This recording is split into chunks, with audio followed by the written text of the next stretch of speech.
Okay. I have some information about DDI, data-driven instruction, and the Okay. 4 drivers of DDI. So if you look at the first page, you have a little do now. And we're just going to share, what does data-driven instruction look like in your classroom or in your building? And let's just make it for Carver. Really, let's tell the truth. You weren't here last year, so I guess it's more for Ms. Mingo. Last year, what did data-driven instruction look like as compared to this year? Well, I think we have spent a lot of time on focusing our objectives, and those objectives translate into making sure that we're reaching the mark in terms of students' understanding, in terms of improving with our data. And what about you in your school last year, Ms. Johnson? I didn't see as much data put on walls. I'm noticing, and I need to improve on my data because I really need to put a lot more because I'm carrying forward what I've done in the past.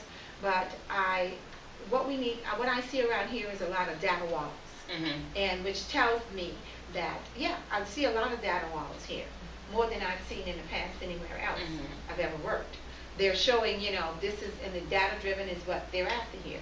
They want data on the walls, and I'm still working at it. I'm still placing it into my data-driven doesn't mean that it's posted nice and pretty, but that we actually working with it and doing it. But when you place it up to me, it's sort of like it shows you tracking. It shows the tracking, and to me that's what it means to me more. That I'm tracking it a little bit better.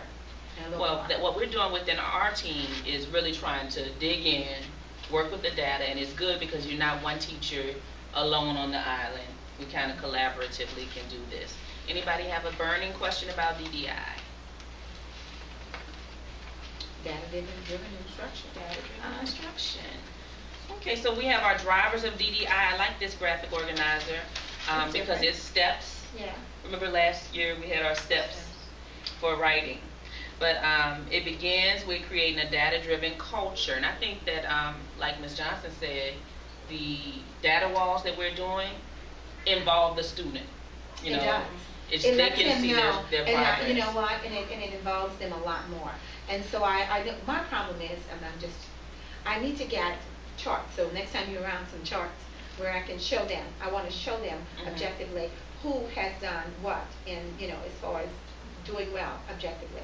So some of them are not. And that builds student efficacy. And I know you use portfolios as well. They're a lot of work, but that helps the students to track themselves. It tracks. And it helps them to own their own success and see how much they've improved. I used to use it, some time ago, and it shows, to let them know where they need to go back and find out where they're missing.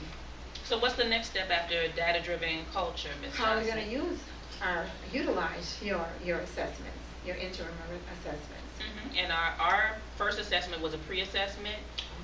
The next one is going to be more of a benchmark, and I have a copy of it. We'll preview it. Good.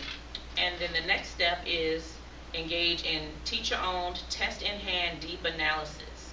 So sometimes we look at scores, but we don't look at the test with the scores. And so that's key. Really to analyze and say, well, maybe it's the test question. Maybe it is something that you as the teacher know. Oh, I didn't spend as much time on that. Or maybe it's something with the student. So that's why we need to have that reflective piece as well. And what's the next step, Ms. Mingo? You and your teacher team take action that will